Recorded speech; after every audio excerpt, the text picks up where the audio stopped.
Have you ever sat at your kitchen table, opened your property tax bill, and felt that sudden tightness in your chest? That moment where you stare at the numbers and think, how is this going up again, when my income hasn't changed at all? You worked for decades to finally own your home. You sacrificed weekends, overtime shifts, and family moments just to make sure that mortgage got paid off.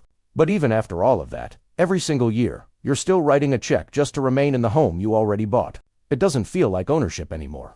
It feels like a rental agreement with the government, and the rent renews annually. And if you're getting older, that fear hits even harder.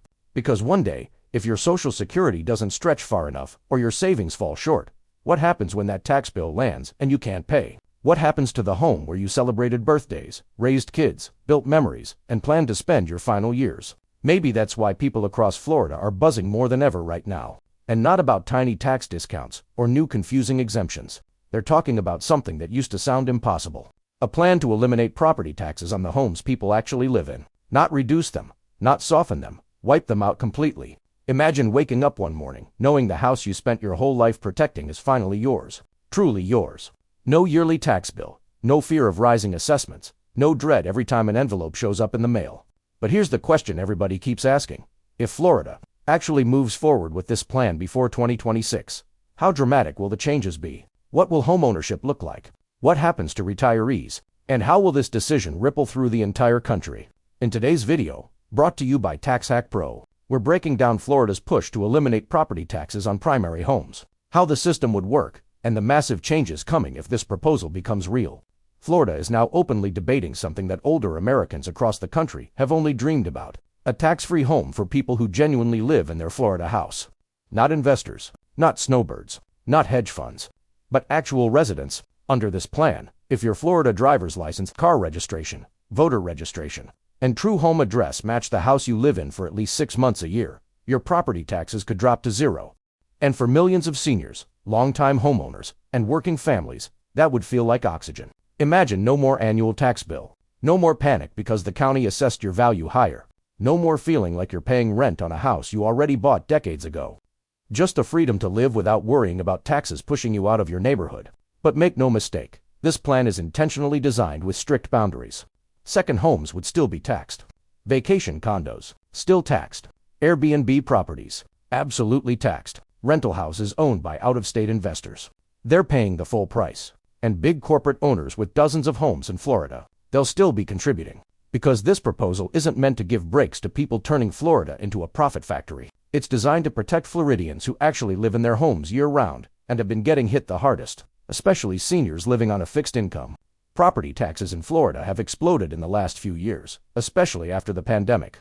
Some retirees are paying tax bills larger than what younger renters are paying in monthly rent. Newer homeowners are paying double or triple what their neighbors pay because they bought in later years. And older adults who paid off their mortgages decades ago are feeling crushed by yearly increases. That's why this idea has gone from impossible to maybe this is the only fair solution left. But that also means everything is about to get complicated. Because if Florida really does eliminate property taxes for residents before 2026, everything from county budgets to housing markets to migration patterns will change almost instantly. The big question everyone wants answered is simple. If this plan happens, what comes next? One of the first effects is that homes could instantly become more affordable for actual residents. You've probably looked at your property tax bill before and wondered, why am I paying thousands just to stay in my own house? And that feeling hits harder for older homeowners who are retired or living on Social Security. When property taxes disappear for primary homes, the cost of owning a home drops to the lowest level we've seen in decades. A few $100s saved each month, thousands saved each year. That isn't just a number on paper, that's groceries, medication, utilities, savings, and peace of mind for seniors. It's financial breathing room for families trying to raise kids in stable neighborhoods. And for some people, it's the difference between staying in their home or being forced to move out. But the ripple effect doesn't stop there. When locals can finally afford to stay in their communities, neighborhoods stabilize. People aren't pushed out by rising taxes or replaced by Airbnb units. Working families won't be forced to move to another state just to stay afloat. Neighborhoods that have lost their identity to short-term rentals could find themselves slowly returning to real residential communities again. This is also where the rest of the country needs to pay attention. Florida is one of the biggest retirement destinations in America. If home ownership becomes dramatically cheaper here, while taxes rise in states like California, New York, and Illinois, the migration wave into Florida could become bigger than anything we've ever seen. Retirees already choose Florida for the weather. Now imagine adding no property taxes to that list. That alone could reshape America's population map for decades. But this brings up another major shift. Investors, big companies, and Airbnb hosts, the ones who have been scooping up houses and turning neighborhoods into rental zones, will not get a tax break. In fact, many will likely pay more. And this is intentional. For years, Floridians watched outside investors buy homes just to rent them out or turn them into mini hotels, while locals struggled to afford property taxes on their own homes. This plan draws a line. If you live in Florida full-time, you get tax relief. If you're using Florida real estate for profit, you pay full freight. This changes everything. For the first time in years, regular people won't be competing directly with investors who have deeper pockets. Neighborhoods that were slowly turning into Airbnb districts could stabilize. Younger families might stand a chance to buy homes again instead of being outbid by cash investors. And other states watching this may decide they need to make similar moves to protect their own residents. But this plan also creates a new reality for Florida's county governments.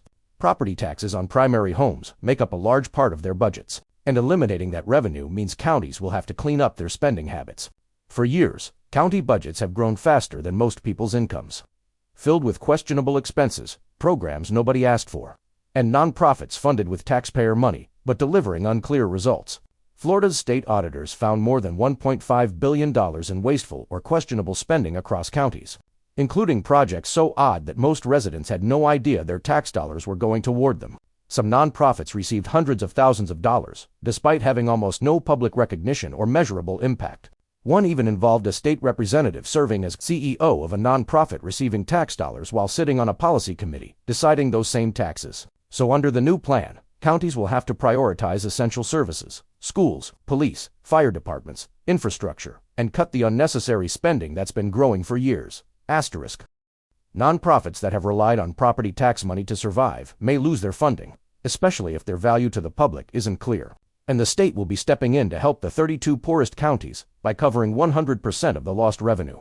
The governor said supporting these counties would be nothing more than budget dust, given the state's huge surplus. This means poorer counties won't be left behind. Schools will still run. Teachers will still get paid. Police and fire departments will still operate. And for the first time in decades, residents in small rural counties won't be punished by tax policy that favors larger, wealthier counties. But with all these changes comes political chaos. The debates are already heating up. Some lawmakers want the plan on the ballot. Others are trying to introduce competing proposals to split votes and block the plan from passing. County leaders are panicking about their budgets. Lobbyists are circling. Nonprofits are preparing arguments to keep their funding. And residents are demanding relief, louder than ever. Between now and 2026, expect packed meetings, fiery hearings, media battles, and lobbying pressure like Florida hasn't seen in years. This fight is not just about taxes, it's about power. If property taxes disappear, counties lose control of a major revenue stream. Nonprofits lose guaranteed funding.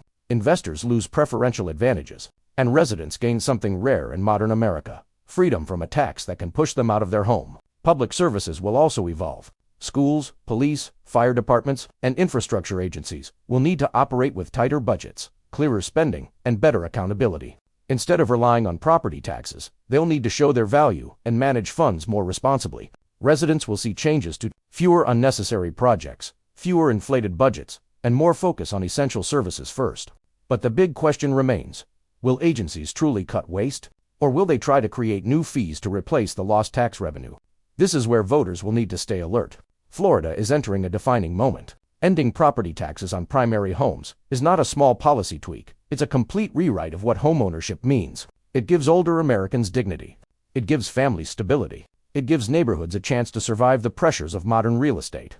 But the fight is only beginning. If you want to stay updated on every change, every vote, and every twist in this story, make sure you hit the like button and subscribe to TaxHack Pro so you don't miss the next update. Thank you for watching until the very end.